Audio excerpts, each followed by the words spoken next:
여러분의 오후를 확 뒤집겠습니다. 한 발 더 깊이 들어가는 시사 프로그램 정봉주 품격시대 정봉주입니다.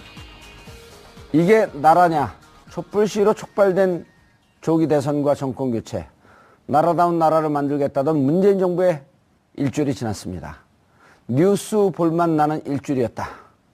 무섭도록 잘하고 있다는 칭찬부터 독주의 연속, 인기 영합주의란 혹평까지 문재인 정부의 일주일을 되돌아봅니다. 경찰이 비선 실세 의혹이 담긴 이른바 정윤회 문건 유출 사건을 다시 조사하기로 했습니다. 철저하게 수사했다라던 검찰, 특히 우병우 라인을 겨눈다는 관측이 많은데요. 검찰 개혁을 예고한 문재인 정부와 검찰의 신경전, 어느 쪽이 승리의 트로피를 거머쥘까요? 5월 17일 수요일 정봉주 품격시대 시작합니다. 지난 10일 출범한 문재인 정부가 국민들의 응원 속에 취임 8일째를 맞았습니다. 제대로 된 휴식도 없이 업무에 돌입한 문 대통령의 지난 일주일 행보는 파격, 소통, 안정이란 말로 설명할 수 있습니다. 핵심 측근을 배제한 파격적인 대탕평 인사는 개혁과 협치의 신호탄으로 평가받고 있고, 격이 없이 국민들과 어울려 사진을 찍고 청와대 수석들과 커피 산책을 하는 등 소통하는 모습은 국민들의 환호를 이끌어냈습니다. 정책 행보는 안정적이었습니다. 제1호 업무 지시인 일자리위원회 신설부터 세월호 희생기간제 교사 순직 처리까지 발빠르게 이뤄졌고, 꽉 막혀있던 외교 채널은 4강국의 특사단을 파견하며 복원되고 있습니다. 권위의식을 내려놓고 보이는 대통령 시대의 문을 연 문재인 대통령. 지난 일주일의 행보에 대해 자세히 분석해봅니다. 5월 17일 수요일 정봉주 품격시대 첫 번째 이슈로 들어갑니다. 누군가는 기대 속에, 누군가는 우려 속에 맞은 문재인 대통령 시대의 일주일이 숨가쁘게 지났습니다. 문재인 대통령 취임 첫날 선서에서 소통과 통합을 강조하면서 나라다운 나라를 만들겠다고 약속했었습니다. 과연 5년 후 이 약속이 실현되는 대한민국을 기대해도 될까요? 문재인 대통령의 취임 일주일 되돌아봅니다. 장윤선 오마이TV 방송국장 자리하셨습니다. 안녕하세요. 예, 대선 때 못 나오셨어요? 네. 대선 지나고 처음 나오시는 건가요? 아니요. 지난주 10일 날 기자들 4명 방담할 때 제가 나왔습니다. 대선 평가. 대선 평가? 네, 5월 10일 출연하고, 요새는 뉴스가 너무 많아서요. 예. 아니, 대선 네. 끝나면 네. 저는 이 프로도 없어지고 제가 출연하는 방송, 정치 방송 다 없을 줄 알았거든요. 네. 아, 그래서 그래요? 너무 행복해하게 이제 또 저기 동남아 가갖고 나도 좀 여유롭게 살겠다. 근데 끝나고 나는데 기사가 더 많아져요. 예. 인수위가, 원래 인수위 때가 제일 바쁩니다. 기자들도 그렇고요. 근데 지금 인수위가 없기 때문에 청와대 출입 기자들이 제가 알기로는 1시, 2시 퇴근 못하고 거의 특검 수준으로 일하고 있어요. 잘 됐네. 5년을 다 인수위라고 생각하면. 그럼 우리가 할 일이 많아지는데. 아니, 근데 저는 굉장히 기분 좋은 일주일을 보내고 있습니다. 예. 네. 저도 정치 프로그램이 더 많아졌으면 좋겠어요. 네. 예, 무한 정치 이런 거. 웃으면 안 되는데. 왜요? 자꾸 웃어드리면 더 아재 개그 모 많이 방송국에서 하시니까. 예능을 하는데요. 네. 타이틀이 이거예요. 봉주의 유한도전. 네. 유한하게. 예. 유한도전. 유한. 왜냐면 딱 한 개 있는 것만 한 겁니다. 네. 그 정봉주도 나오고 이봉주도 나오고. 그럼요. 양 변호사님 소개해 주세요. 자, 양정철 변호사. 뉴질랜드 가실 분을 왜 갑자기. 자, 양절 변호사 자리하셨습니다. 안녕하세요. 예. 저는 출국 계획이 없습니다. 출국 계획이 없어요? 딱히 정권 탄생에 기여한 바가 없기 때문에 굳이 자리를 비울 이유도 없습니다. 난 정권 교체라는 사람들이 나더러 왜 고맙다 그런지 이해를 못하겠어요. 비판을 안 해줘서 고맙다는 건가요? 아니요, 비판을 많이 하셨죠. 지난 정권에 관해서. 그런 예. 부분에 있어서 애를 쓰셨다라고 아마 좋아하시는 분들도 있더라고요. 그냥 미안하니까 고맙다 그러는 것 같아요. 왜 피해의식이 있으세요? 갑자기 예. 미안하다고. 아니, 그러니까 평상시에 저에 대해서 신경을 안 쓰던 사람들이 고맙다 그러니까. 예. 평상시에 사람은 있을 때가 아니라 없을 때 오히려 더 잘해야 되는 건데 그럼요. 약간 서운한 부분이 있긴 하죠. 나락으로 떨어졌을 때 손을 내밀어 주는 사람이 진짜 친구죠. 아시겠죠? 최영일 평론가님. 자리하셨습니다. 저는 이 봉도사님께 고맙다고 표현하는 분들은요, 예. 약간 미래형이 들어있는 거예요. 정권 교체한 이후에, 정권 교체가 목적이 아니고 예. 수단인데, 예. 그 이후에 산적한 할 일들을 좀 하기 위해서 정권 교체가 필요했던 거고, 예. 정권 교체 일주일은 너무 분위기 좋게, 정말 대다수 국민들, 아주 저항하고 반대하는 일부 세력 외에는 이 표를 찍지 않은 분들도 지금 거의 80% 가까이가 잘하고 있다 이거지 않습니까? 또 잘할 것 같다. 잘할 것 같다. 아하. 그러니까 이제 신뢰가 예. 생기고 있는 거예요. 예. 찍진 않았는데 이 정도일 줄 몰랐는데 하고 신선한 즐거움이 있는데 지금 무서움에 떨고 있는 세력이 일부 있죠. 그런데 그게 또 이 봉도사님과 관련이 있다고 좀 봐요. 왜냐하면 적폐청산이라고 공약을 했을 때 예. 박근혜 정부에서 벌어졌던 아주 이상한 일들에 대한 청산뿐 아니라 예. 원래는 2012년에 정권 교체가 됐어야 하는 거죠. 예. 그때 문재인 대통령을 볼 뻔했으나 뭐 일부 또 시민들은 정권을 도둑 맞았던 것 아니냐 이런 의혹도 가지고 있는데 알겠습니다. MB 정부까지 거슬러 올라가면 저는 봉도사님 시대는 이제 올 것이다 이렇게 봅니다. 알겠습니다. 오늘 방송 분량에 욕심이 좀 있으시죠? 아 그런가요? 통제하시는데. 자, 시청자 여러분들께서도 샵5400, 샵5400으로 다양한 의견 보내주시기 바라겠습니다. 100원의 정보 이용료가 부과됩니다. 그런데 저는 오늘 주제는 없지만, 정말 그 양정철, 이전에 이제 이호철, 네. 문재인 대통령의 삼철이라고 했던 분들, 이호철, 전 비서관이었죠? 비서관. 예, 네. 그분은, 스토리를 들어봤더니, 실질적으로 대선에 관여하지 않았나 봐요. 그 부산에만 있었는데 네. 부산에 있는 자기의 기사가 서울에서 나오더래요. 네. 아, 그래서 이건 도저히 안 되겠구나. 그래서 끝나자마자 정권이 교체되자마자 미국으로 비행기 타고 떠났고 네. 어제 그제 이틀 연속 양정철 네. 전 비서관, 네. 최재성 의원, 네. 이선 후퇴 직을 맡지 않겠다고 하면서 쓴 그 내용 글들이 명문이에요. 예. 양정철 비서관은 원래 글 잘 쓰는 줄 제가 알고 있었고 네. 최재성 비서관도 잘 쓰는 줄 알았는데 최재성은 비서관이 아니라 의원 아닙니까? 전 의원. 전 의원. 최재성 비서관 위에 의원이었죠. 근데 이 정도로 잘 쓸 줄 몰랐어요. 아, 그래서 진심이 있구나. 네. 그래서 저는 개인적으로 그분들 높이 평가하면서 2년 뒤에 이게 딱 그 10개국 하고 나면 2년 뒤 중반 넘어간 다음에 또 다시 들어갈 기회 있어요. 네.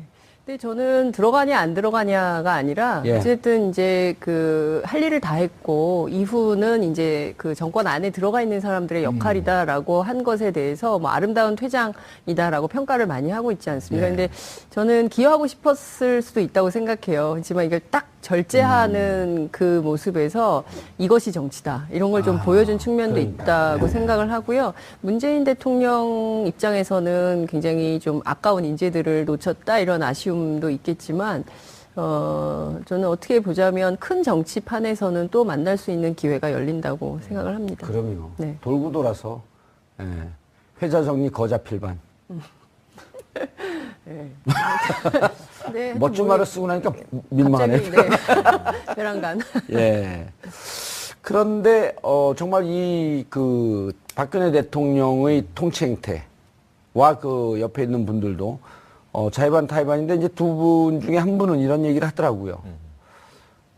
내가 자리 차지하려고 노력했다가 안 되니까 이선을 했다라고 하는 낭설이 퍼지는데 참 속상하다 그거는.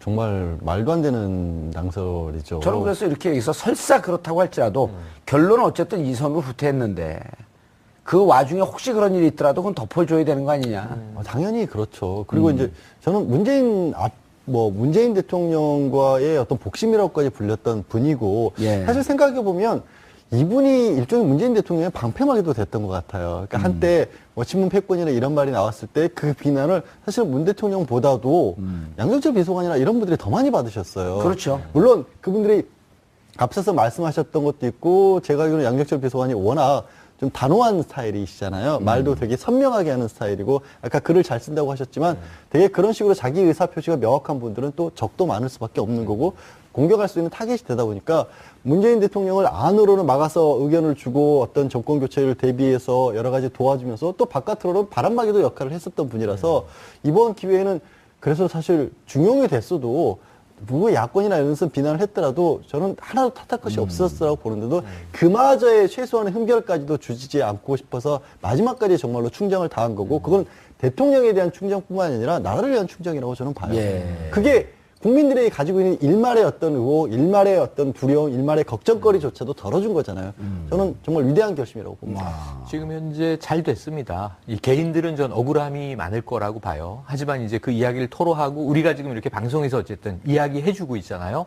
그래서 그 억울함을 좀 씻겨 내리시고 난 자유롭고 싶었다 이런 이야기를 한 만큼 자유를 좀 누리시고 예. 이 시야를 크게 트이고 평정심을 되찾고 마음속에 좀 이제 억울함, 안타까움, 속상함 이거 다 털어내시는 시간을 가지면 우리 힐링이라고 하잖아요. 저는 다시 돌아올 가능성 2년이든 3년이든 정권 중반 전후에서 반반으로 보는데요. 예.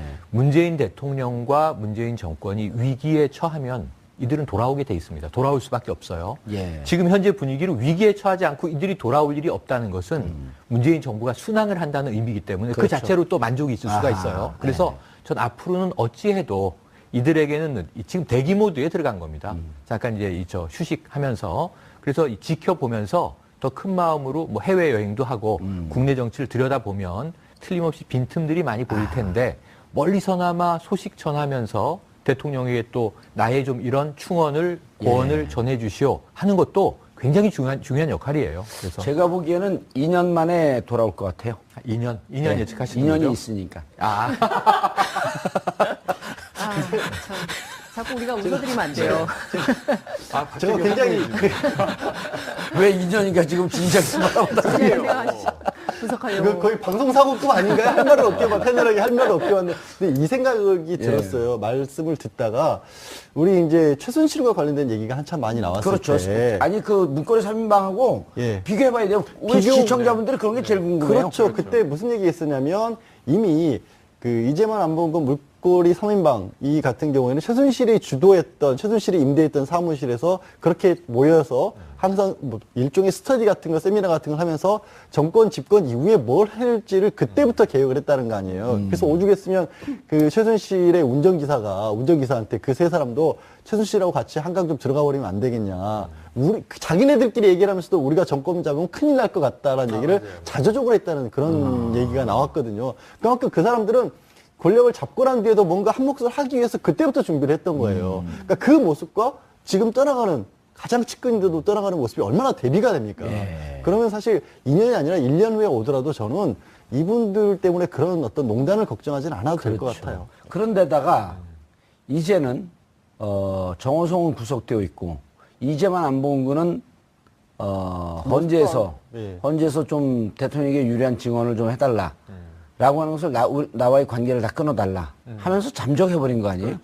그러니까 그 10여 년, 근 20년 가까운 그 2년이 그 관계를 그냥 한 방에 날려버린 거예요.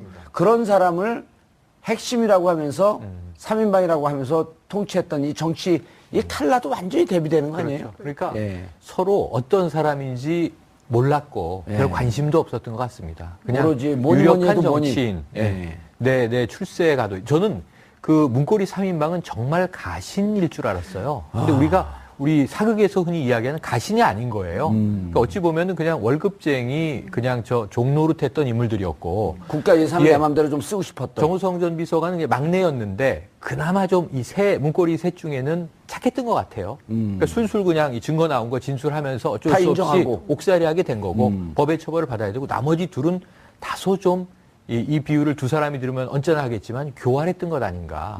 어쨌든 증거를 다.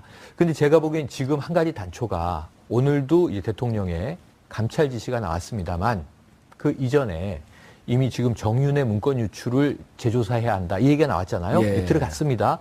이거 재조사하다 보면 안봉근 나와요. 다 나오죠. 그럼 또 예. 파야 돼요. 예. 그럼 이제만 또 나와요. 이거 또 파야 돼요. 그래서 제가 보기엔 이 끝난 사안이 아니고 이 두 사람은 지금 어디 잠수 타 있는지 모르지만 예. 조만간 또 얼굴 볼 기회가 2년보다 더 가까이 있을 것 같습니다. 난 대통령 업무 지시 5호가 네. 검찰로 하여금 검찰이 하는 건지 법원이 하는 건지 모르겠지만 이재만, 안봉근, 그다음 우병우, 김순남, 이영렬, 안태근, 윤갑근 출국 금지 조치. 출국 금지까지는 아닌데 오늘 오후에 대통령 지시사항이 나오긴 했습니다. 일단 법무부에서 술자리 가졌던 안태근 검찰국장하고 이영렬 지검장이 와서는 감찰을 하라라고 공식적으로 지시를 내리셨습니다. 그게 오후예요. 출국 금지 해버릴 수도 있어요. 워낙 무서워갖고. 그다음에 BBK 조사했던 네.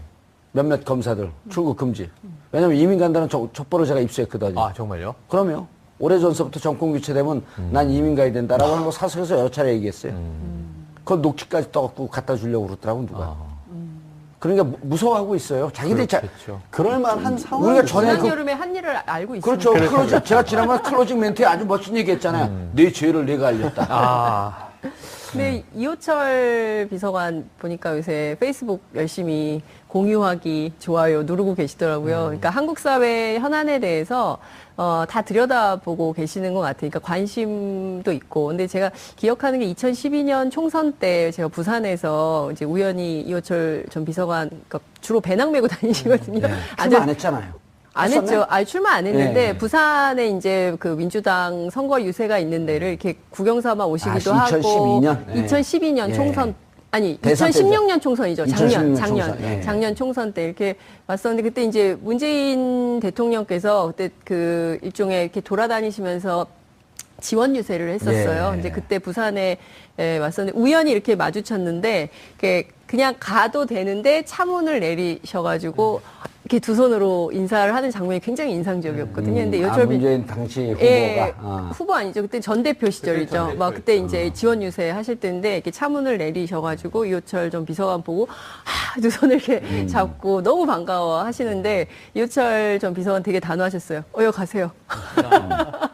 그래서 제가 아니 이렇게 저렇게 반가워 하시는데 했더니 아유 빨리 갈 길 가고 이렇게 해야지 이러면서 우리는 밥 먹으러 갑시다 막 이랬는데 뭔가 이렇게 찌릿찌릿함? 그러니까 옆에서 보는 사람도 아, 두 분의 사이가 어떻구나라는 게 그러니까 오고 가는 눈빛 속에서도 이렇게 확인이 됐는데 이렇게 탁 하고 가는 게 아, 정말 멋지다. 제 그런 기억으로는 생각이 이번 좀 들었어요. 대선 준비하면서 중간에 잠깐 도왔다가 또 문제가 되니까 그 빠진 거로 기억을 하고 있거든요. 예. 근데 저는 말씀들을 듣다 보니까 든 생각이 처음에 이제 최영일 평론가께서는 혹시라도 국정 운영이 조금 뭐 동력을 잃거나 위기에 예. 빠질 때 등장할 거라는데 그렇게 생각하지 않고요. 한 2년 정도 아까 2년이라고 하셨으니까 예. 2년 정도 밖에 계시면 예. 대통령 입장에서는 2년 정도가 됐었을 때 이전과 또 대통령 집권 2년 정도가 되면 또 눈으로 바라보는 시각도 달라지고 그동안에 대통령으로서 있기 때문에 또 세상에 아무리 문재인 대통령께서 소통을 강조하시지만 또 어두워지는 경우도 있을 수가 있어요. 그러니까 겹겹이 참모들에 둘러싸이다 보면 진솔한 어떤 소통이 안 되고 진짜 바닥의 세상은 어떻게 돌아가는지를 모르실 때쯤 좀 답답하실 때가 있을 것 같아요. 그때쯤 돼서 복귀를 하셔서 그 2년 동안의 공과를 다 아시고 예. 그런 얘기를 과감 없이 하실 수 있는 분들이니까 그때쯤 들어서 국정이 잘못 안 되더라도, 그렇게 돌아오셔서 그때쯤부터는 다시 한번 제2의 또 새 출발할 수 있는 계기를 만들어줄 수 있을 것 그렇죠. 같아요. 기자들이 아니 저렇게 이성후퇴한 사람들을 왜 다시 들이냐 그러면 인연이 있지 않냐. 예? 끝까지 미시는군요. 그거를. 근데 집요하신데요. 네. 예, 집요함으로 여기까지 왔습니다. 그러네요. 그런데 실질적으로 지금 이제 문재인 대통령이 소수정당 아니에요. 그렇죠. 소수정당이고 협치 혹은 연정 이런 게 잘 돼서 일정 정도 국정 동력이 좀 확보가 되고 네. 또 이제 그 1차 중간 평가 기간이 내년 지방선거 아니에요. 그렇죠. 그 지방선거에서 또 좋은 성과가 나오면 그때 이제 훨씬 더 동력을 받을 거거든요. 그렇습니다. 그럴 때는 이성까지 후퇴한 사람들을 뭐 우리가 쓰는 게 뭐가 문제냐. 그렇죠. 근데 이제 그 얘기는 하더라고요. 대통령이 오만해지기 시작하는 게 온갖 정보가 집중되는데 요게 딱 2년이래요. 네. 아, 이 정보력의 파워를 느낄 때 이때 오만해진다 그러더라고요. 그러니까 아마 그 시점에 지금 말씀하셨듯이 그 시점에 돌아오게 되면 딱 좋죠. 좋죠. 무슨 일로 왔냐 그러면 2년이지 있지 않냐 우리가. 다음 주제는 웬만해서 시행림 평론가가 말이 막히는 경우가 없어요. 아직 정말 달변이라서 네. 웬만한 데는 정말 안 굽히고 얘기를 하는데 예, 대변인이세요? 멈치잖아요. 대변인이세요? 저도 기가 막혔어요. 나는 양수연인 줄 알았어요. 저 약간 좀 슬픈 생각이 났는데 예. 방송에는 적절치 않은 얘기여서 스킵하시면 될 것 같아요. 자, 이제 대통령 취임 일주일 좀 정리를 해봐야죠.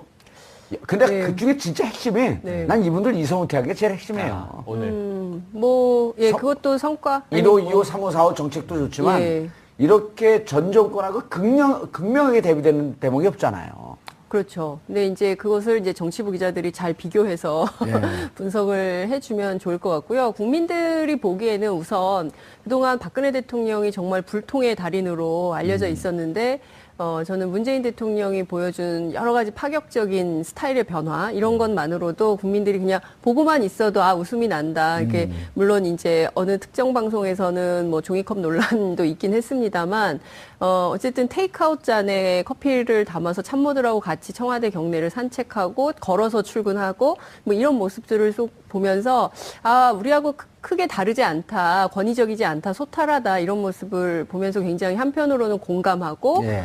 정서적으로 동의도 되고 뭐 이런 측면이 있는 것 같고요. 정책적으로는 국민들이 궁금해하는 이슈들에 대해서 하나하나 풀어가고 계기별로 예컨대 이제 그 비정규직 교사 두 분의 기간제 교사 두 분에 대해서 순직 인정한 것은 아마 전국에 있는 모든 기간제 교사들이 굉장히 기뻐할 만한 뉴스였을 것 같고요. 그리고 세월호 가족들도 얼마나 그럼요. 세월호 특별법 관련해서도 이제 지시하신 부분도 그렇죠. 그리고 인천 공항에 직접 가셔서 비정규직. 비정규직 지금 이번에 알았는데 90%가 비정규직이래요. 인천공항이 그렇죠. 그게 계속 문제가 됐던 거였어요. 세계 1위 공항이. 그러니까요. 그래서 정말 창피하고 부끄러운 것인데 대통령이 현장에 직접 가서 이런 그 말씀을 하신 것에 대해서 많은 비정규직 노동자들도 뭔가 좀 새로운 계기가 마련될 수 있겠구나라는 희망의 근거를 만들어 주셨다. 이런 측면에서 평가할 만하다고 봅니다. 그 인천공항 사장이 뜰 수 있는 기회를 놓친 것 같아요. 비정규직으로 다 전환 해주시죠. 그럼 거기서 네. 그럴 수 없습니다. 그건 내 권한입니다. 그럼 대통령 당황할 거 아니에요. 네. 비정규직으로 전환하는 것뿐만 아니라 급여도 올려야 됩니다. 박수 나오죠, 그럼. 바로 박수 나오죠. 그럼요. 그럼 무한도전에 또 막 유한도전이구나. 아니, 근데 이게 분위기가. 네. 그러면서 또 한 기업에서 비정규직을 정규직으로 300명인가 전환하겠다고 하고. 네. 이게 그렇게 공공 부분에서 책임을 지키고. 그렇습니다. 책임을 지키고, 약속을 지키고 네, 책임을 네. 지고. 아니, 기간제 이 두 명은 우리가 이랬잖아, 얘기하다가. 아니, 저걸 왜 순직으로 인정을 못하지? 그냥 상식이거든요. 그렇습니다. 그런 사람들 인정해주는 게 개돼지를 인정해주는 것 같아서 싫었던 거예요, 보니까. 그러니까 너무 참 입 밖으로 꺼내기는 그렇지만 사람이 그렇게 살면 안 되는 거죠. 박근혜 전 대통령 그러면 안 되는 거죠. 뭐 그것도 그렇고 저는 국정교과서 폐지한 것도 그렇고요. 많은 외교 문제만 하더라도 오늘 아침 어떤 라디오에 이혜원 의원 출연하셔가지고 문재인 대통령이 너무 잘해가지고 좀 그렇다. 왜 그러냐 그랬더니 이러면 우리에게 기회가 없어질 수가 있다. 오늘 아침 뉴스 두렵다. 공장이네요. 오늘 아침 뉴스 공장. 이혜원 의원 다음에 양지열 변호사가 나왔어요. 그렇구나. 그건 안 들으셨군요. 네, 양지열 변호사 제가 못 들었습니다. 그 네. 부분은 이혜원 의원까지만 들었습니다. 일주일 평가 말씀하시니까 전 딱 3개 키워드로 우선 하드한 거. 아까 정책이라고 말씀하셨지만 북한이 시험을 딱 하잖아요. 네. 간보기를.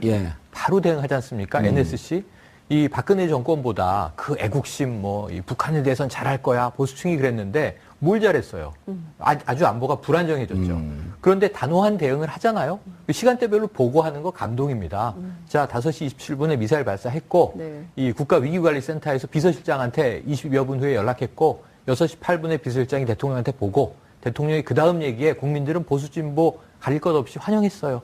국가안보실장이 직접 보고하라.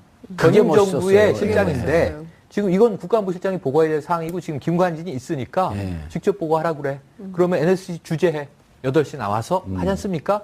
그럼 이런 대응만 해주면 국민들이 미사일을 쏘든 어떻든 좀 믿을만 하다. 안심이 되는 이혜원 거예요. 의원이 딱 그 포인트 네, 말씀하시더라고요. 이거 아주 중요했고요. 네. 그리고 두 번째는 뭐냐면 이건 소프트한 측면인데 전 청와대가 좀 편안해진 것 같습니다. 부부 금슬이 이 결혼 연차에 비해서 너무 좋으세요. 뭐 바지가 짧으네, 뭐 우리 남편 최고네. 저는요, 저희 애들 엄마는요, 제가 바지 벗고 출근해도 몰라요. 그래서, 저 연배에 저러셔도 되는 거야? 막 이런 생각을 하면서 부럽기도 했는데, 이걸 보는 우리의 청소년 청년들이, 나도 가정 꾸리고 싶다. 나도 아이 결혼해야 낳고 싶다. 근데 청와대에서 알콩달콩 하는 모습. 근데 이게 연출된 거면은 자기적이고 뭔가 부자연스러워요. 근데 누가 봐도 자연스럽잖아요. 그렇죠. 두 분이 사랑하는 게 보이잖아요. 예. 그래서 사랑의 청와대? 이거 무슨 가족 드라마감인데? 이런 생각이 들고 그다음에 그 중간에 인사들이 쭉 매일 나옵니다. 조금 전에 여기 오기 전에 속보 보고 제가 피우진 보훈처장 대박이에요. 이 피우진 예비역 중령인데 자 여성 인사예요. 이거 하나 보훈처장 최초의 여성입니다. 근데 군인 출신이에요. 예비역 중령. 여성으로서 헬기 조종사 1호예요. 79년에 제가 소위 임관한 걸로 기억하는데 근데 거기서 끝났으면 군 출신인데 여성이구나. 이것도 좀 특이하긴 나이도 한데 꽤 많네요, 그러면. 연세 많습니다. 예. 60대 초반. 근데 이분이 60대 초반도 넘는데요? 그렇죠. 71년도에 소위인간 에세이? 79년도에. 아, 79년도. 그러니까 60대 초반 그렇죠. 맞습니다. 그러네요. 예. 그런데 이분이 보훈처장으로서 군 어쨌든 영관급 장교 출신이고 전투헬기 조종을 했단 말이에요. 그런데 여기 하나 더 나가서 이분이 재직 중에 암에 걸려요. 암투병을 하는데 군이 휴직을 안 시키고 파직을 하는 거예요. 아하. 내쫓았습니다. 근데 법정 투쟁을 하고 이분이 복직을 해요. 2008년에 승소를 해서 군에게 이겨서 다시 돌아와요. 이 사이에 이분이 인권운동가가 된 거예요. 평생 내가 애국하고 사랑했던 군이 왜 나를 내치지? 예. 군인도 아플 수 있는 거고 수술할 수 있는 건데 아하. 그리고 이분이 18대 총선에 진보신당으로 입후보를 해요. 오호. 떨어졌지만 예. 그러니까 제가 보기에는 군 영관급 여성 전투 헬기 1호 그런데 진보당 출마자. 매우 묘한 인생을 갖고 있는데 보훈처장, 이게 민주정부 보훈처장으로는 딱이에요.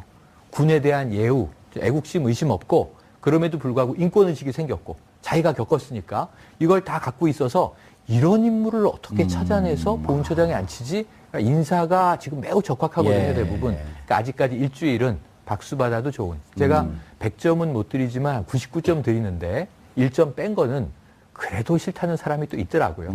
알겠습니다. 양 변호사님, 지금 최영일 평론가 이제 말씀하시는 거 보면 노무현, 문재인 대통령이, 빚을 바라기 시작한 게 당대표에 있으면서도 계속 흔들렸거든요. 그렇죠. 그런데 이제 2015년 12월에 안철수, 의원과 탈당을 하면서 쪼개지죠. 당이 이제 흔들릴 때 그때 그 카운터 어택을 뭐로 하냐면 신진 인사 영입을 해요. 그렇죠. 예, 차, 근데 원, 그거를 뭐 양양 이미 그 지난해 7월, 8월서부터 물밑으로 조용히 준비하고 있었던 게 드러나는데 여기서 지금 말씀하신 분하고 이제 이렇게 그 싱크를 그 한 90%가 넘는 게 조응천 비서관도 조응천 비서관, 의원도 그다음에 그렇고. 표창원 둘 다 보수 인사였거든요. 맞습니다. 그러나 이 정권으로부터 내침을 당하고 그런 분을 보수적이어도 정의롭게 살고 상식적으로 산 사람들은 영입을 한다. 네. 이게 성공하면서 그때 확 부각이 나타난 거거든. 이번에 행보가 보면 인사 행보가 상당히 오랫동안 조용히 그 얘기를 하시죠. 문재인 대통령이 2012년 떨어지고 나서 그 이후에 예. 국가가 조금 비정상적으로 가는 걸 보면서 내가 대선에 실패하는 바람에 이 나라가 이렇게 됐고 국민들이 이렇게 어려움을 겪었다. 그러면서 무한 책임감을 정말로 느꼈다라는 해서 그때부터 철저하게 준비를 했다라는 말씀을 하셨는데 그냥 말이 아니었던 거예요. 예. 그 말씀하신 표창원 의원 영입 같은 경우도 표창원은 이번에 털어놓은 얘기가 그거죠. 영입되기 1년 전에 당시 2015년 1월경에 표창원 의원이 개인적으로 그냥 수익 사업하기 위해서 하는 행사장에 어느 날 갑자기 왔다라는 거예요. 아무 말씀도 없이. 그리고 그 행사장에서 견학 코스를 자기도 같이 하면서 그냥 열심히 하시라고 막 쏘고 갔대요. 그러고서 1년 뒤에 영입 제안을 한 겁니다. 근데 그때 표창원 의원이 이미 마음에 빚이 진 거예요. 상당히 유력 정치인 대통령까지 출마했던 분, 국민의 49%가 지지했던 분이 갑자기 자기 그냥 정말 돈벌이하는 행사에 와가지고 악수해주고 도와주고 다른 사람들 끌어주고 간 거예요. 그만큼 치밀하게 준비를 했던 거고. 그러니까 표창원 의원 같은 경우도 제가 기억하기로는 2015년 여름쯤에 SNS 활동하다 하도 이제 그 또 안티도 많이 생기고 그러니까 SNS도 접고 정치적 발언을 당분간 하지 않겠습니다. 왜냐면 그때 제가 출연 제안하니까 안 나오더라고요.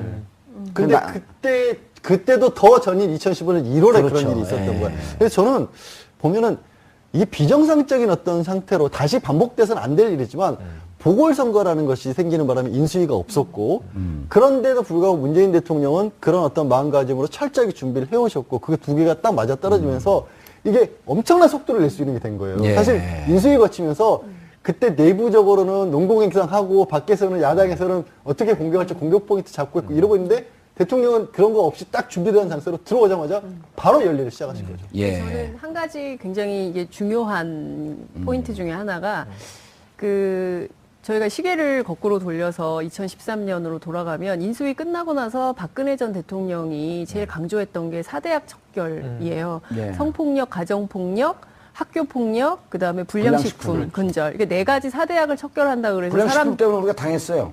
아 그래요? 예. 의원님? 불량식품 신고하면 무조건 다 걸려요. 털어서 먼지 안 나는 음식점 없거든요. 음식점 하십니까? 청담동 벙커. 네. 예. 아, 그렇군요. 어쨌든 잘 해결하시고요.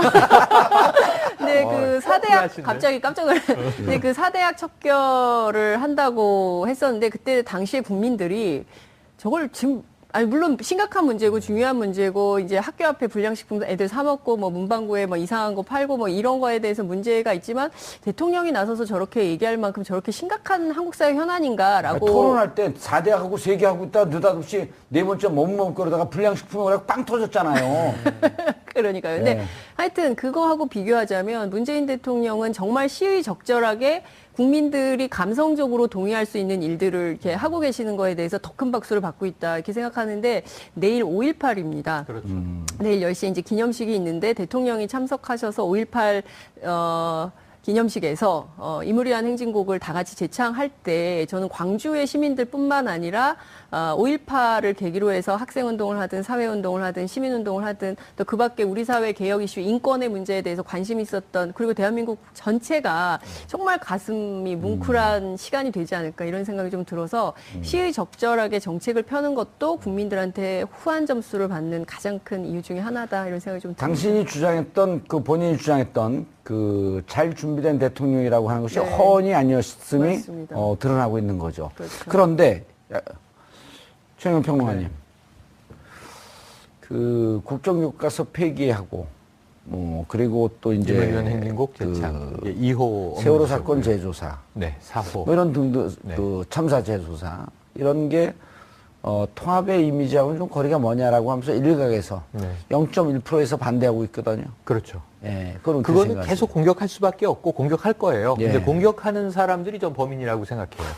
그리고 국민 다수가 거기에 예. 동의할 거라고 생각해요. 예. 적폐청산 이 통합한다더니 왜 적폐청산 이게 칼 잘못 휘두르면 사람들 다치는데 예를 들어 대표적인 게 뭐냐면 김수남 검찰총장의 퇴임사가 액면가로 듣기에는 멋진 얘기 미사유가 많습니다. 예를 들면 이게 고사성어에서 끌어왔는데 자 인자함이 넘치는 건 아무 문제가 없지만 정의로움이 너무 넘치면 잔인해진다. 예. 이 얘기는 앞에 전이 있어요. 경선 과정에서 안희정 지사가 대통합, 대연정 얘기하니까 분노가 빠졌다. 이런 얘기를 문재인 후보가 해요. 예. 그러니까 분노가 지나치면 피바람이 분다. 이런 얘기를 주고받으면서 권력을 잡았을 때 이 청산이라는 게 잘못 정치 보복으로 비칠 수도 있는 아슬아슬한 이 대목이 있는 거거든요. 근데 그거를 대놓고 결사반대하는 저항 세력이 좀 범인이에요. 지금 이 적폐청산을 정의해 드릴 수가 있어요. 정경유착으로 대표가 되지만 시장 적폐가 있습니다. 자본 적폐도 있고 노동 적폐도 있을 수 있어요. 관행적으로 예를 들면 누군가에게 민폐를 준다면 적폐죠. 또한 언론 적폐 있습니다. 언론이 이제 여론을 호도했던 예. 공공 적폐 있습니다. 이게 관료 적폐인데 다 피하가 붙어요. 해수부 피하, 해피하, 철도 마피아, 철피하, 금융 마피아, 이 모피아 다 있잖아요. 관피야. 관피아들이죠. 예. 묶어서. 그리고 그 사이에 정치 적폐가 있어요. 예. 전 국회의원 다수와 원전 예, 마피아도 있어요. 원전 마피아도 있어요. 원피아. 핵피아라 그러죠. 원피아. 원피아라고도 하고. 근데 정치 마피아들은 이게 미국은 로비스트가 양성화돼 있는데 네. 국회의원이 이제 대관 업무라는 이름으로 로비 활동을 하는 거죠. 이거 묶으면 적폐인데 문제는 여기서 이제 해결을 해야 되는데 여기서 이제 저항들이 만만치가 않겠죠. 사실은 참여정부도 한번 실패한 경험 있지 않습니까? 그 첫 번째가 검찰 개혁이에요.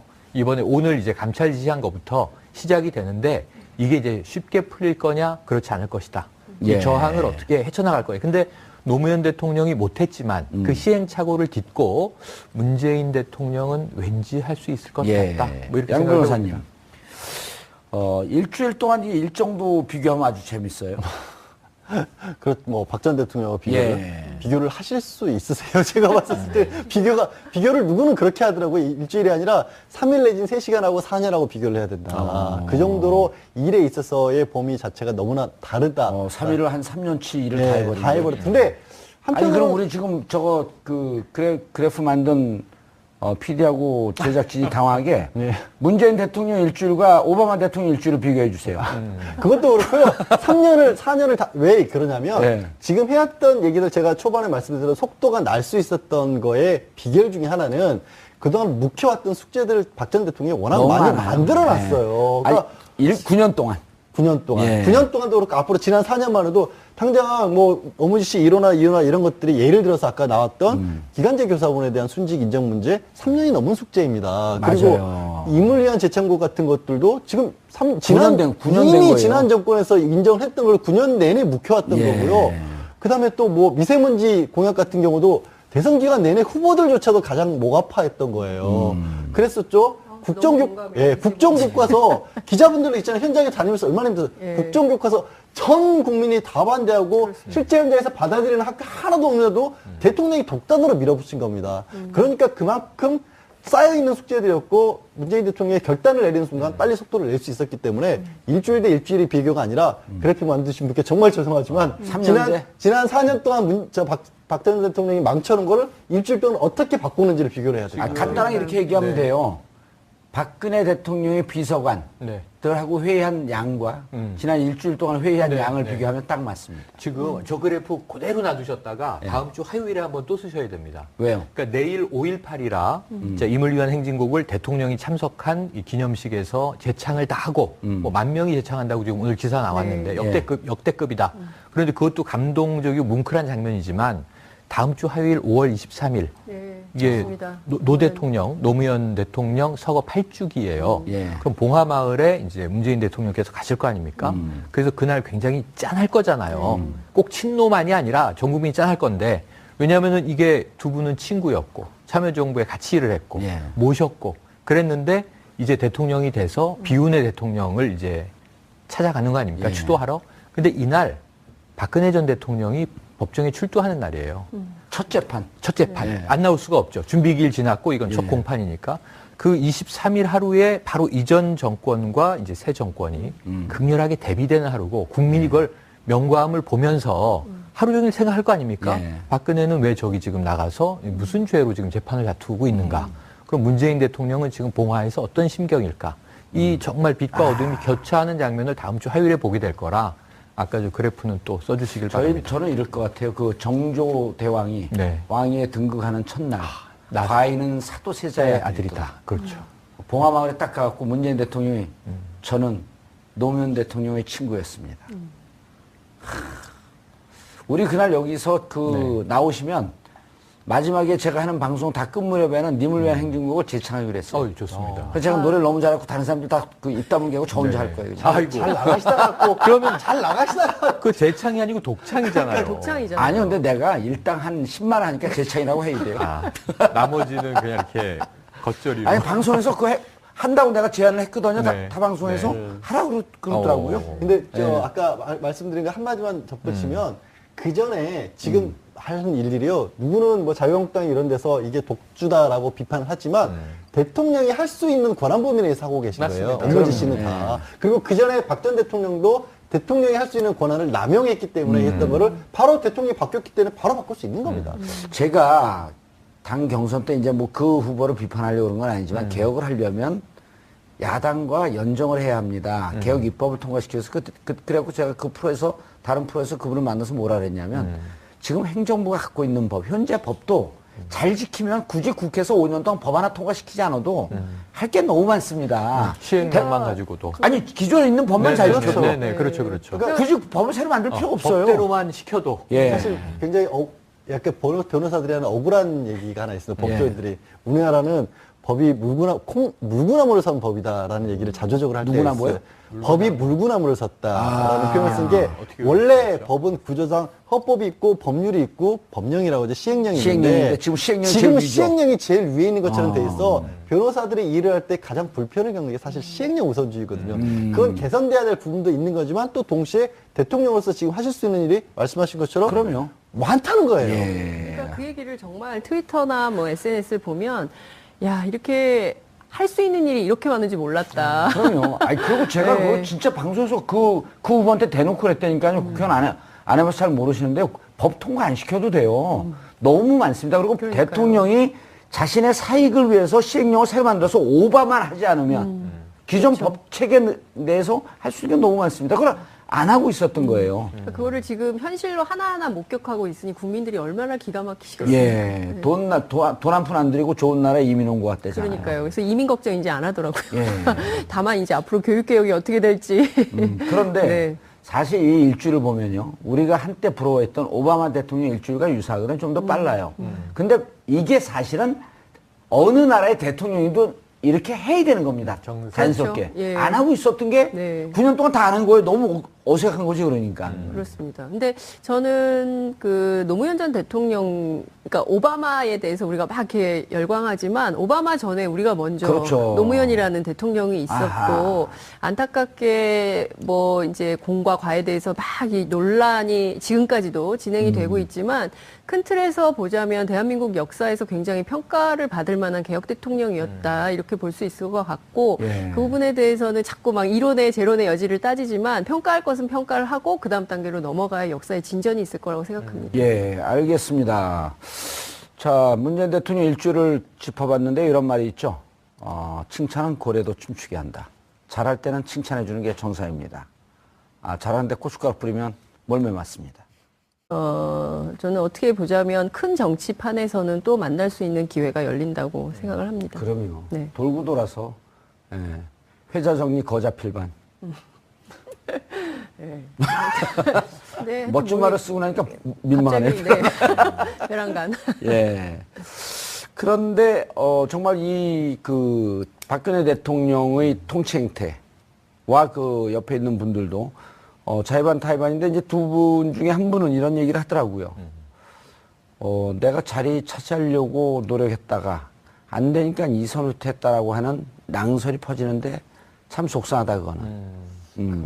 정말 말도 안 되는 낭설이죠. 저는 그래서 이렇게 여기서 설사 그렇다고 할지라도 결론은 어쨌든 이선으로 후퇴했는데 그 와중에 혹시 그런 일이 있더라도 그건 덮어줘야 되는 거 아니냐. 당연히 그렇죠. 그리고 이제 저는 문재인 대통령과의 어떤 복심이라고까지 불렸던 분이고 예. 사실 생각해 보면 이분이 일종의 문재인 대통령의 방패막이도 됐던 것 같아요. 그러니까 한때 친문 패권이나 이런 말이 나왔을 때 그 비난을 사실 문 대통령보다도 양정철 비서관이나 이런 분들이 더 많이 받으셨어요. 그렇죠. 물론 그분들이 앞서서 말씀하셨던 것도 있고 제가 알기로는 양정철 비서관이 워낙 좀 단호한 스타일이시잖아요. 말도 되게 선명하게 하는 스타일이고 아까 글을 잘 쓴다고 하셨지만 되게 그런 식으로 자기 의사표시가 명확한 분들은 또 적도 많을 수밖에 없는 거고 공격할 수 있는 타겟이 되다 보니까 문재인 대통령을 안으로는 막아서 의견을 주고 어떤 정권 교체를 대비해서 여러 가지 도와주면서 또 바깥으로는 바람막이도 역할을 했었던 분이라서 이번 기회에는 그래서 사실 중용이 됐어도 누구 야권이나 이런 데서 비난을 했더라도 저는 하나도 탓할 것이 없었으라고 보는데도 그마저의 최소한의 흠결까지도 주지 않고 싶어서 마지막까지 정말로 충정을 다한 거고 그건 대통령에 대한 충정뿐만 아니라 나라를 위한 충정이라고 저는 봐요. 예. 그게 국민들이 가지고 있는 일말의 어떤 의혹, 일말의 어떤 두려움, 일말의 걱정거리조차도 덜어준 거잖아요. 저는 정말 위대한 결심이라고 봅니다. 지금 현재 잘 됐습니다. 이 개인들은 전 억울함이 많을 거라고 봐요. 하지만 이제 그 이야기를 토로하고 우리가 지금 이렇게 방송에서 어쨌든 이야기해주고 있잖아요. 그래서 그 억울함을 좀 씻겨 내리시고 난 자유롭고 싶었다 이런 이야기를 한 만큼 자유를 좀 누리시고 예. 이 시야를 크게 트이고 평정심을 되찾고 마음속에 좀 이제 억울함, 안타까움, 속상함 이거 다 털어내시는 시간을 가지면 우리 힐링이라고 하잖아요. 저는 다시 돌아올 가능성 2년이든 3년이든 정권 중반 전후에서 반반으로 보는데요. 예. 문재인 대통령과 문재인 정권이 위기에 처하면 이들은 돌아오게 돼 있습니다. 돌아올 수밖에 없어요. 예. 지금 현재 분위기로 위기에 처하지 않고 이들이 돌아올 일이 없다는 것은 문재인 정부가 순항을 한다는 의미이기 때문에 그 그렇죠. 자체로 또 만족이 있을 수가 있어요. 그래서 전 앞으로는 어찌해도 이들에게는 지금 대기 모드에 들어간 겁니다. 잠깐 이제 휴식하면서 그래서 지켜보면서 더 큰 마음으로 뭐 해외 여행도 하고 국내 정치를 들여다보면 틀림없이 빈틈들이 많이 보일 텐데 멀리서나마 소식 전하면서 대통령에게 또 나의 좀 이런 충언을 고언을 전해주시오 하는 것도 굉장히 중요한 역할이에요. 그래서 제가 보기에는 2년 만에 돌아올 것 같아요. 2년 네. 예측하시는 2년이 거죠? 있으니까. 참. 자꾸 우리가 웃어드리면 안 돼요. 제가 굉장히 왜 2년인가 지금 진작 말하고 진짜 유명하시죠.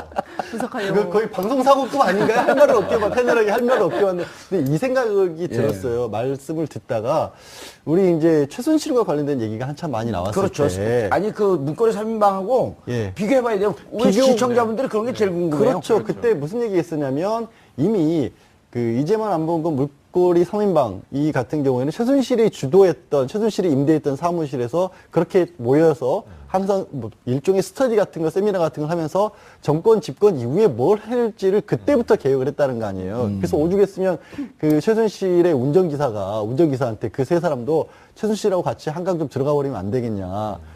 자기네들끼리 얘기를 하면서도 우리가 정권 잡으면 큰일 날 것 같다라는 얘기를 자조적으로 했다는 그런 얘기가 나왔거든요. 그만큼 그 사람들은 권력을 잡고 난 뒤에도 뭔가 한 몫을 하기 위해서 그때부터 준비를 했던 거예요. 그러니까 그 모습과 지금 떠나가는 가장 측근인데도 떠나가는 모습이 얼마나 대비가 됩니까? 그러면 사실 2년이 아니라 1년 후에 오더라도 저는 이분들 때문에 그런 어떤 농단을 걱정하지는 않아도 될 것 같아요. 그런데다가 이제는 정호성은 구속되어 있고 이재만 안보근은 헌재에서 예. 헌재에서 좀 대통령에게 유리한 증언을 좀 해달라. 라고 하는 것을 나와의 관계를 다 끊어달라 하면서 잠적해버린 거 아니에요? 그러니까 그 10여 년, 근 20년 가까운 그 인연이 그 관계로 그냥 한 방에 날려버린 거예요. 그런 사람을 핵심이라고 하면서 3인방이라고 하면서 통치했던 이 정치, 이 탈라도 완전히 대비되는 거 아니에요? 그러니까 예. 서로 어떤 사람인지 몰랐고 예. 별 관심도 없었던 것 같습니다. 그냥 모르지. 뭐니 유력한 해도 뭐니. 정치인, 예. 내 출세에 가도 저는 그 문고리 3인방은 정말 가신일 줄 알았어요. 근데 우리 사극에서 흔히 이야기하는 가신이 아닌 거예요. 그러니까 어찌 보면은 그냥 월급쟁이 그냥 저 종노릇했던 인물들이었고 국가 예산을 예. 내 마음대로 좀 쓰고 싶었던. 정우성 전 비서관은 이제 막내였는데 그나마 좀 이 문고리 셋 중에는 착했던 것 같아요. 그러니까 술술 그냥 이 증거 나온 거 진술하면서 어쩔 다 수 없이 인정하고. 옥살이하게 된 거고 법의 처벌을 받아야 되고 나머지 둘은 다소 좀 이 비유를 두 사람이 들으면 언짢아 하겠지만 교활했던 것 아닌가. 어쨌든 증거를 다.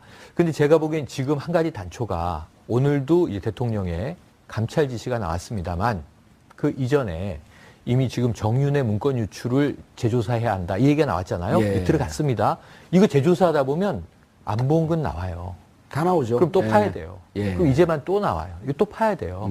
그래서 제가 보기엔 이 끝난 사안이 아니고 이 두 사람은 지금 어디 뭐 잠수 타 있는지 모르지만 예. 조만간 또 얼굴 볼 기회가 2년보다 더 가까이 있을 것 같습니다. 난 대통령 업무 지시 5호가 네. 검찰로 하여금 검찰이 하는 건지 법원이 하는 건지 모르겠지만 이재만 안봉근 그다음 우병우 김순남 이영렬 안태근 윤갑근 출국 금지 조치. 출국 금지까지는 아닌데 오늘 오후에 대통령 지시사항이 나오긴 했습니다. 일단 법무부에서 술자리 가졌던 안태근 검찰국장하고 이영렬 지검장이 와서는 감찰을 하라라고 공식적으로 지시를 내리셨습니다. 그게 오해예요. 출국 금지 해버릴 수도 있어요. 워낙 무서워갖고 그다음에 BBK 조사했던 네. 몇몇 검사들 출국 금지. 왜냐면 이민 간다는 첩보를 제가 입수했거든요. 아, 정말요? 그럼요. 오래전서부터 정권 교체되면 난 이민 가야 된다라고 하는 거 사석에서 여러 차례 얘기했어요. 그건 녹취까지 떠갖고 갖다 주려고 그러더라고 누가. 그러니까 무서워하고 있어요. 자기들이 그렇겠죠. 그럴만한 상황이 우리가 전에 지난 여름에 한 일을 알고 그렇죠. 있습니다. 클로징, 제가 지난번에 클로징 멘트에 아주 멋진 얘기 했잖아요. 내 죄를 내가 알렸다. 아, 근데 이호철 비서관 보니까 요새 페이스북 열심히 공유하기, 좋아요 누르고 계시더라고요. 그러니까 한국 사회 현안에 대해서 다 들여다보고 계시는 것 같아요. 그러니까 관심도 있고. 근데 제가 기억하는 게 2012년 총선 때 제가 부산에서 이제 우연히 이호철 전 비서관 그러니까 주로 배낭 메고 다니시거든요. 네. 출마 안 했잖아요. 안 했었나요? 했죠. 아니, 출마 안 했는데, 네. 부산에 이제 그 민주당 선거 유세가 있는 데를 이렇게 구경 삼아 오시기도 아, 하고. 2012년? 네. 2012년 예. 총선. 아니, 대선 2016년 총선이죠. 2016년 작년. 총선, 예. 작년 총선 때 이렇게 왔었는데, 그때 이제 문재인 대통령께서 그때 그 일종의 이렇게 돌아다니시면서 지원 유세를 했었어요. 예. 이제 그때 부산에 왔었는데 우연히 이렇게 마주쳤는데 이렇게 그냥 가도 되는데 차문을 내리셔가지고 이렇게 두 손으로 인사를 하는 장면이 굉장히 인상적이었거든요. 근데 이호철 문재인 당시 후보가. 예, 후보 아니죠. 그때 전 대표 시절이죠. 막 그때 이제 지원 유세 하실 때인데 이렇게 차문을 내리셔가지고 이호철 전 비서관 보고 두 손을 이렇게 잡고 너무 반가워 하시는데 이호철 전 비서관 되게 단호하셨어요. 여기 가세요. 그래서 제가 아니 이렇게 저렇게 반가워하시는데 했더니 아유 빨리 갈 길 가고 이렇게 해야지 뭐 그래서 우리는 밥 먹으러 갑시다 막 이랬는데 뭔가 이렇게 찌릿찌릿함? 그러니까 옆에서 보는 사람도 아, 두 분의 사이가 어떻구나라는 게 그러니까 오고 가는 눈빛 속에서도 이렇게 확인이 됐는데 이렇게 탁 하고 가는 게 아, 정말 멋지다. 제 그런 기억으로는 생각이 이번 좀 들었어요. 대선 준비하면서 중간에 잠깐 도왔다가 또 문제가 되니까 그 빠진 거로 기억을 하고 있거든요. 예. 근데 저는 말씀들을 듣다 보니까 든 생각이 처음에 이제 최영일 평론가께서는 혹시라도 국정 운영이 조금 뭐 동력을 잃거나 위기에 예. 빠질 때 등장할 거라는데 그렇게 생각하지 않고요. 한 2년 정도 아까 2년이라고 하셨으니까 예. 2년 정도 밖에 계시면 예. 대통령 입장에서는 2년 정도가 됐었을 때 이전과 또 대통령 집권 2년 정도가 되면 또 눈으로 바라보는 시각도 달라지고 그동안에 대통령으로서 있기 때문에 또 세상에 아무리 문재인 대통령께서 소통을 강조하시지만 또 어두워지는 경우도 있을 수가 있어요. 그러니까 겹겹이 참모들에 둘러싸이다 보면 진솔한 어떤 소통이 안 되고 진짜 바닥의 세상은 어떻게 돌아가는지를 모르실 때쯤 좀 답답하실 때가 있을 것 같아요. 그때쯤 돼서 복귀를 하셔서 그 2년 동안의 공과를 다 아시고 예. 그런 얘기를 과감 없이 하실 수 있는 분들이니까 그때쯤 들어서 국정이 잘못 안 되더라도, 그렇게 돌아오셔서 그때쯤부터는 다시 한번 제2의 또 새 출발할 수 있는 계기를 만들어줄 수 있을 것 그렇죠. 같아요. 기자들이 아니 저렇게 이성후퇴한 사람들을 왜 다시 들이냐 그러면 인연이 있지 않냐. 예? 끝까지 미시는군요. 그거를. 근데 집요하신데요. 네. 예, 집요함으로 여기까지 왔습니다. 그러네요. 그런데 실질적으로 지금 이제 문재인 대통령이 소수정당 아니에요. 그렇죠. 소수정당이고 협치 혹은 연정 이런 게 잘 돼서 일정 정도 국정 동력이 좀 확보가 되고 네. 또 이제 그 1차 중간 평가 기간이 내년 지방선거 아니에요. 그렇죠. 그 지방선거에서 또 좋은 성과가 나오면 그때 이제 훨씬 더 동력을 받을 거거든요. 그렇습니다. 그럴 때는 이성까지 후퇴한 사람들을 뭐 우리가 쓰는 게 뭐가 문제냐. 그렇죠. 근데 이제 그 얘기는 하더라고요. 대통령이 오만해지기 시작하는 게 온갖 정보가 집중되는데 요게 딱 2년이래요. 네. 아, 이 정보력의 파워를 느낄 때 이때 오만해진다 그러더라고요. 그러니까 아마 그 시점에 지금 말씀하셨듯이 그 시점에 돌아오게 되면 딱 좋죠. 좋죠. 무슨 일로 왔냐 그러면 2년이지 있지 않냐 우리가. 다음 주제는 웬만해서 최영일 평론가가 말이 막히는 경우가 없어요. 아직 정말 달변이라서 네. 웬만한 데는 정말 안 굽히고 얘기를 하는데 예, 대변인이세요? 멈치잖아요. 대변인이세요? 저도 기가 막혔어요. 나는 양수현인 줄 알았어요. 아니, 저 약간 좀 슬픈 생각이 났는데 예. 방송에는 적절치 않은 얘기여서 스킵하시면 될 것 같아요. 자, 이제 대통령 취임 일주일 좀 정리를 해봐야죠.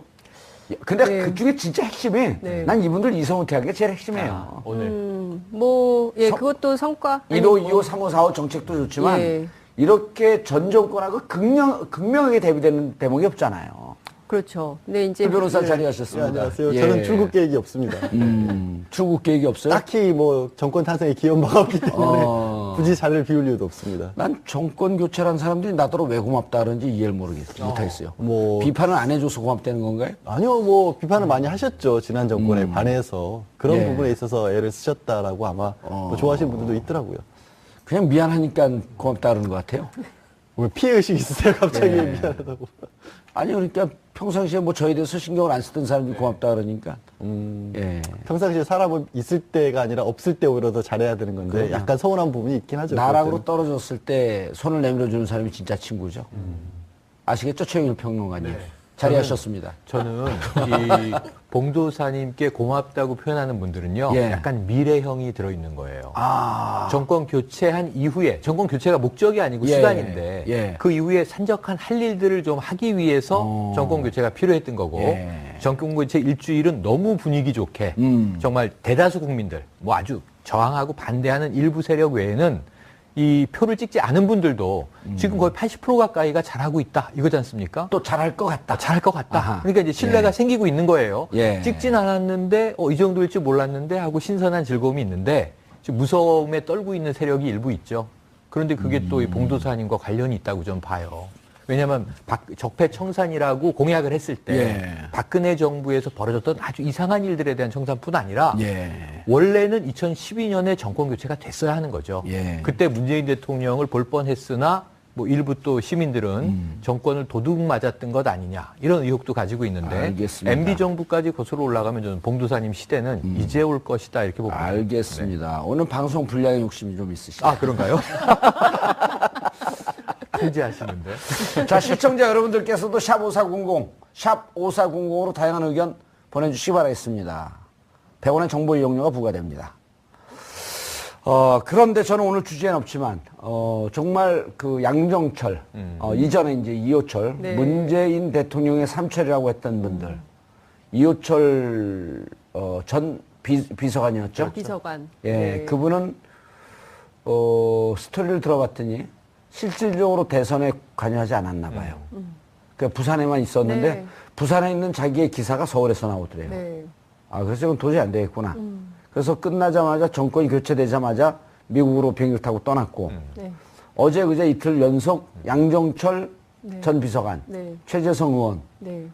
이선 후퇴 직을 맡지 않겠다고 하면서 쓴 그 내용 글들이 명문이에요.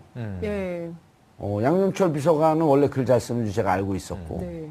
최재성 비서관도 잘 쓰는 줄 알았는데 최재성은 비서관이 아니라 의원 아닙니까? 전 의원. 전 의원. 최재성 비서관 위에 의원이었죠. 근데 이 정도로 잘 쓸 줄 몰랐어요. 그래서 진심이 있구나. 네. 그리고 저는 개인적으로 그분들 높이 평가하면서 2년 뒤에 이게 딱 그 10개국 하고 나면 2년 뒤 중반 넘어간 다음에 또 다시 들어갈 기회 있어요. 네. 근데 저는 들어가냐 안 들어가냐가 아니라 예. 어쨌든 이제 그 할 일을 다 했고 이후는 이제 그 정권 안에 들어가 있는 사람들의 역할이다라고 한 것에 대해서 뭐 아름다운 퇴장이다라고 평가를 많이 하고 있지 않습니까? 예. 근데 저는 기여하고 싶었을 수도 있다고 생각해요. 하지만 이걸 딱 절제하는 그 모습에서 이것이 정치다. 이런 걸 좀 보여준 측면도 그러니까. 있다고 생각을 하고요. 문재인 대통령 입장에서는 굉장히 좀 아까운 인재들을 놓쳤다 이런 아쉬움도 있겠지만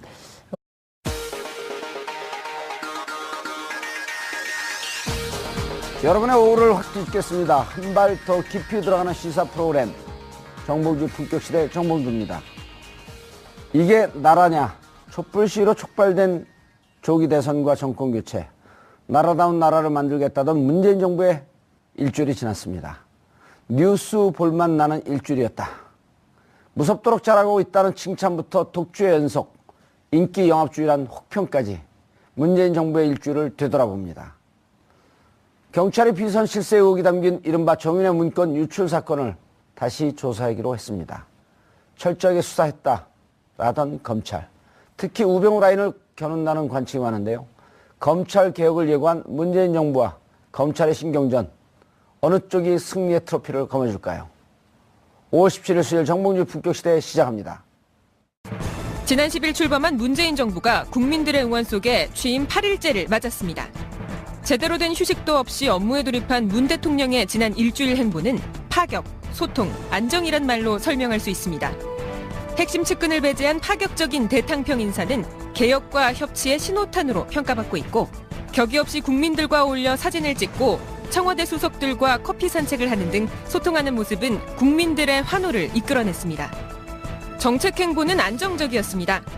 제1호 업무 지시인 일자리위원회 신설부터 세월호 희생기간제 교사 순직 처리까지 발빠르게 이뤄졌고 꽉 막혀있던 외교 채널은 4강국의 특사단을 파견하며 복원되고 있습니다. 권위의식을 내려놓고 보이는 대통령 시대의 문을 연 문재인 대통령. 지난 일주일의 행보에 대해 자세히 분석해봅니다.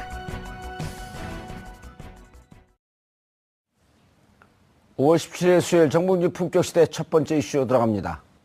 누군가는 기대 속에 누군가는 우려 속에 맞은 문재인 대통령 시대의 일주일이 숨가쁘게 지났습니다. 문재인 대통령 취임 첫날 선서에서 소통과 통합을 강조하면서 나라다운 나라를 만들겠다고 약속했었습니다. 과연 5년 후 이 약속이 실현되는 대한민국을 기대해도 될까요? 문재인 대통령의 취임 일주일 되돌아봅니다. 장윤선 오마이TV 방송국장 자리하셨습니다. 안녕하세요. 예, 대선 때 못 나오셨어요?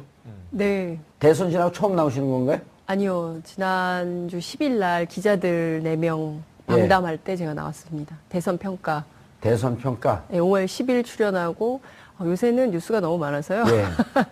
아니, 대선 네. 끝나면 네. 저는 이 프로도 없어지고 제가 출연하는 방송, 정치 방송 다 없을 줄 알았거든요. 네. 그래갖고 그래요? 너무 행복해하게 이제 또 저기 동남아 가갖고 나도 좀 여유롭게 살겠다. 근데 끝나고 나는데 기사가 더 많아져요. 많아지죠. 예. 인수위가 원래 인수위 때가 제일 바쁩니다. 기자들도 그렇고요. 근데 지금 인수위가 없기 때문에 청와대 출입 기자들이 제가 알기로는 1시, 2시 퇴근 못 하고 거의 특검 수준으로 일하고 있어요. 잘 됐네. 5년을 다 인수위라고 생각하면 그럼 우리가 할 일이 많아지는데. 아니 근데 저는 굉장히 기분 좋은 일주일을 보내고 있습니다. 예. 네. 저도 정치 프로그램이 더 많아졌으면 좋겠어요. 네. 예, 무한 정치 이런 거. 웃으면 안 되는데. 왜요? 자꾸 웃어드리면 더 아재 개그 모 많이 방송국에서 하시니까. 예능을 하는데요. 네. 타이틀 예능 이거예요. 하세요. 봉주의 유한도전. 네. 유한하게. 예. 유한도전. 유한. 왜냐면 딱 한 개 있는 것만 한 겁니다. 네. 그 정봉주도 나오고 이봉주도 나오고. 그럼요. 양 변호사님 소개해 주세요. 자, 양정철 변호사. 뉴질랜드 가실 분을 왜 갑자기. 자, 양정